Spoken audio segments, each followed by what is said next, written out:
என்னுடைய புருஷனை பிரியறதுக்கு இதுதான் காரணம் அப்படின்னு இப்போ பிரியங்கா நல்கரி அவர்களே சொல்லியிருக்கக்கூடிய விஷயம் மிகப்பெரிய அளவில் வந்து பார்த்திங்கன்னா எல்லோருடையுமே ஷாக்காக இருக்குது. என்ன சொல்லியிருக்காங்க அப்படின்னா, சினிமா நடிகைகளைப் போலவே சீரியல் நடிகைகளுக்கும் இந்த சாபம் இருக்குது போல. ஏன்னா பல சீரியல் நடிகைகள் விரைவில் தங்களது கணவர்களை பிரிஞ்சிடுவாங்க. நடிப்பு துறையில் இருக்கும்போது பெண்களை திருமணம் செய்யும் ஆண்கள் ஒரு கட்டத்தில் மற்ற ஆண்களுடன் நடிப்பதை அவர்கள் விரும்புறது கிடையாது. ஆனால் அதை மனைவிகளாக உள்ள நடிகைகள் ஏற்பது இல்லை. இதுவே அவர்களது பிரிவுக்கு காரணமாகிவிடுகிறது. சன் டிவியில் மிகவும் பிரபலமாக ஒளிபரப்பான சீரியல் ரோஜா. இது பார்வையாளர்களின் அதிக வரவேற்பை பெற்ற ஒரு சீரியல். இதில் கதாநாயகியாக நடித்து ரசிகர்களின் மனம் கவர்ந்தவங்க தான் பிரியங்கா நல்கரி. இந்த சீரியல் நடித்ததால் மக்கள் மத்தியில் வேற லெவலில் அவங்க ரீச் ஆனாங்க. இந்த சீரியல் நிறைவடைந்த நிலையில் பிரியங்கா நல்கரி தனது நீண்ட நாள் காதலரான ராகுல் வர்மாவை திருமணம் செஞ்சாங்க. மலேசியாவில் தொழிலதிபராக இருக்கிறாரு. திருமணம் மலேசியாவில் உள்ள முருகன் கோவிலில் ரொம்பவே எளிமையாக நடந்துச்சு. இவரது குடும்பத்தார், நெருங்கிய உறவினர்கள், நண்பர்கள்னு யாருமே இவர்கள் திருமண நிகழ்ச்சியில் கலந்துக்கல. அவர்கள் 2 பேர் மட்டுமே கோவிலுக்கு சென்று மாலை மாற்றி தங்களது திருமணத்தை முடிச்சுக்கிட்டாங்க. இந்த திருமணத்திற்கு பிறகுதான் பிரியங்கா நல்கரி சீதாராமன் சீரியல் நடிக்க ஆரம்பித்தாங்க. இந்த சீரியல் நடிக்க ஆரம்பித்த சில நாட்களிலேயே வந்து பார்த்தோன்னா அந்த சீரியல் நடிக்காமல் விலகிட்டாங்க. அதற்கான காரணம் அவரது கணவர் தானா. அவர் பிரியங்கா நல்கரி நாடகங்களை தொடர்ந்து அனுமதிக்கலை, நடிக்கிறதுக்கான பெர்மிஷன் கொடுக்கலன்னு தெரியப்படுது. ஆனால் அதெல்லாம் போய் அப்படின்னு சொல்கிற வகையில் ஜி தமிழ் சேனலில் நலத்தமைதி என்ற சீரியல் கமிட் ஆகி பிரியங்கா நல்கரி இப்போது நடித்துட்ருக்காங்க. இதில் பிரபல நடிகையை ரம்யா கிருஷ்ணனும் முக்கிய கேரக்டர் நடித்து வராங்க. ஆனால் தன்னுடைய சமூக வலைதள பக்கத்தில் பிரியங்கா நல்கரி தனது கடவுளுடன் எடுத்துக்கிட்ட புகைப்படங்கள், திருமண புகைப்படங்கள் விட்டு அனைத்தையும் இப்போ வந்து டெலீட் பண்ணியிருக்காங்க. அதோடு மட்டும் இல்லாமல் சமூக வலைதளங்களில் ரசிகர் ஒருவர் நீங்கள் சிங்கிளான்னு கேள்வி கேட்டப்போ அதற்கு ஆமாம் அப்படின்னு பதில் அளிச்சிருக்காங்களாம். பிரியங்கா கொடுத்துருக்கக்கூடிய இந்த பதில் அனைவருக்கும் அதிர்ச்சி ஏற்படுத்தியிருக்கு.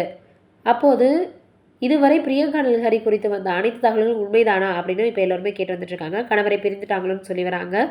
ரசிகர்களின் கேள்விக்கு ஆமாம் நான் சிங்கிள் தானு பதிலளித்த வகையில் இதை உறுதி செஞ்சுருக்காங்க. ஆனால் அவர்கள் ஏன் பிரிஞ்சாங்க, என்ன காரணம் அப்படின்னு பல விஷயங்களை இன்னும் வெளிப்படையாக சொல்லாமல் தான் இருக்காங்க. சீக்கிரமாக அவங்களுடைய வாழ்வில் என்ன நடந்தது, நீண்ட காலமாக காதல் திருமணம் செய்த கணவரை பிரிய காரணம் என்ன அப்படின்ற விஷயங்களை விரைவில் தெரியப்படுத்துவாங்கன்னு எல்லோருமே ரொம்ப வந்து பார்த்தோன்னா ஆவலோட எதிர்பார்த்துட்ருக்காங்க. என் புருஷனை பிரிய காரணம் என்னை நடிக்க வேண்டாம் என மறுத்ததான்னு மறைமுகமாக போட்டு முடிச்சிருக்கிறாங்க ரோஜா நடிகை பிரியங்கா நல்கரி. இது ஒரு புறம் இருக்க, தன்னை பற்றி ரொம்பவே மோசமாக வந்து பார்த்தோன்னா விமர்சனம் கேள்வி கேட்ட ஒரு ரசிகருக்கு செருப்படி கொடுக்கக்கூடிய வகையில் பூர்ணா இப்போ பதிலடி சொல்லியிருக்காங்களாம். உன் அம்மாவோட அதை போய் பாரு அப்படின்னு மோசமாக கமெண்ட் அடித்த ஆசாமிக்கு இப்போ என்ன சொல்லியிருக்காங்க பூர்ணா அப்படின்றத வீடியோவில் பார்க்கலாம். வெட்டி ஒளி இயக்குனர் திருமுகன் இயக்கத்தில் முனியாண்டி விலங்கியல் 3ஆம் ஆண்டு என்ற படத்தில் பூர்ணா அறிமுகமானாங்க. நடிகர் பரத் இதில் ஹீரோவாக நடித்தார். இது வெற்றி படமாக அமைஞ்சது. கந்தக்கோட்டை, துரோகி, ஆடுபுலி, தகராறுன்னு பல தமிழ் படங்கள்ல நடித்தாங்க. தமிழில் மட்டும் இல்லாமல் தெலுங்கு, மலையாளத்திலும் நிறைய படங்கள் நடிச்சிருக்காங்க.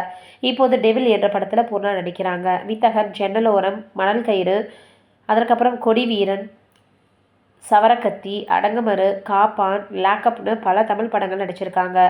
தலைவி படத்தில் ஜெயலலிதாவின் தோழி சசிகலா கேரக்டரில் பூர்ணா அவர்கள் நடிச்சிருந்தாங்க. சமீபத்தில் ஒரு நேர்காணலில் பேசிய நடிகை பூர்ணா பல விஷயங்களை மனம் திறந்து சொல்லியிருக்காங்க. நான் வாழ்க்கையில் ஜெயித்து இந்த இடத்தில் இப்போது இருப்பதற்கு முக்கிய காரணம் என் அம்மா தான். எனக்கு திருமணம் என்ற போது எனக்குள் ஒருவித பயம் வந்துடுச்சு. ஏன்னா சினிமாவில் பலரும் திருமணம் செஞ்சுக்கிட்டு நாளடைவில் பலவிதமான பிரச்சனைகளால் பிரிஞ்சிடறாங்க. அவர்கள் சினிமாவில் பணி செய்கிறதும் ஒரு காரணமாக இருக்குது. என்னால் சினிமாவையும் நடத்தையும் விட்டு விட்டு இருக்கவே முடியாது. இவை இரண்டுமே எனக்கு தெரிந்த மிகவும் பிடித்தமான விஷயங்கள். பெண்களுக்கு சுதந்திரம் என்பது ரொம்பவே முக்கியம்.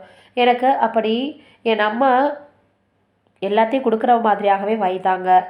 அதுபோலவே என் கணவரும் எனக்கு வைத்திருக்கிறாரு. இப்படி ஒரு நல்ல மனிதரிடம் நான் சென்று சேருவேன்னு எதிர்பார்க்கவே இல்லை. நான் வேறு தவிர திருமணம் செஞ்சுக்கிட்டேன். துபாய்க்கு போனேன். எதிர்பார்க்கவே இல்லை. எனக்கு நிறைய பொருளாதார சுதந்திரம் கொடுத்துருக்கிறாரு. எனக்கு பிடித்த நினைத்த பொருளை நான் வாங்கிக்கிறேன். குழந்தை பிறந்த 16 நாட்களுக்கு நான் குண்டூர் காரம் என்ற தெலுங்கு படத்தில் நடித்தேன். அந்த படத்தில் நான் நடித்த போது மிக குண்டாக இருந்தேன். என்னுடைய சமூக வலைதள பக்கத்தில் என் உடலை கேலி செய்யும் விதமாக பண்ணி மாதிரி இருக்கீங்க அப்படின்லாம் கமெண்ட் செஞ்சாங்க. அதற்கு நான் உங்கள் அம்மாவை பாருங்கள், அவரும் இதே மாதிரியான ஒரு நடைமுறையை கடந்து வந்திருப்பாங்க அப்படின்ற மாதிரி பதில் கொடுத்தேன் அப்படின்னு இப்போ நடிகை பூர்ணா தான் பண்ணதை வந்து பார்த்தோன்னா சொல்லியிருக்கிறாங்க. தன்னை ரொம்பவே உருவகேலி செய்த ஆசாமிக்கு சரியான வந்து பார்த்தோன்னா அவங்க கோபத்தில் கொடுத்துருக்கக்கூடிய செருப்படி சரியாக தான் அமைஞ்சிருக்குன்னு இப்போ பூர்ணா சொன்னது எல்லோரும் சொல்லி வந்துட்டுருக்காங்க. நீங்கள் என்ன நினைக்கிறீங்கன்னு கமெண்ட்டில் சொல்லுங்கள்.